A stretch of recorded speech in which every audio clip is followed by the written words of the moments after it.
আজকে থেকে 2 বছর আগে আমার কাছে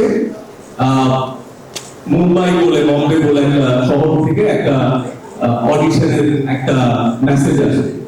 তো আমি তো ভাবছি যে আচ্ছা ঠিক আছে আমাকে হয়তো বা পাঠাইছে, বাট অনেক বড় একটা এজেন্সি, আমি ওই এজেন্সিটা চিনি।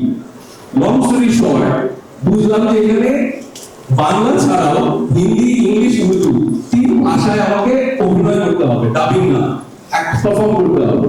তো 2 বছর পরে সেটা হলো। এখানে সবাই কানেক্ট করতে পারবে, বাট আমি খুব ডিরেক্ট হচ্ছি না এই বিষয়টা নিয়ে।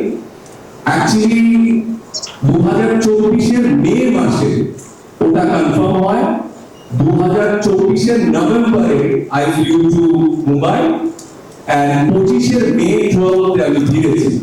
আমি ডেটটা আবারও বলছি এবং বলে দিচ্ছি যে আমি সেন্সিটিভ পার্টটা ধরছি না, বাট এখানে যাদের যাদের আমাকে ফলো করেন বা জানেন আমার লাইফের ব্যাপারে, যেই টাইমটায় পুরো পৃথিবী আমাকে ছুঁড়ে ফেলে দিয়েছিল, সেই টাইমে আমি অ্যাকচুয়ালি মুম্বাইয়ের একটা লিড ক্যারেক্টার প্লে করেছি।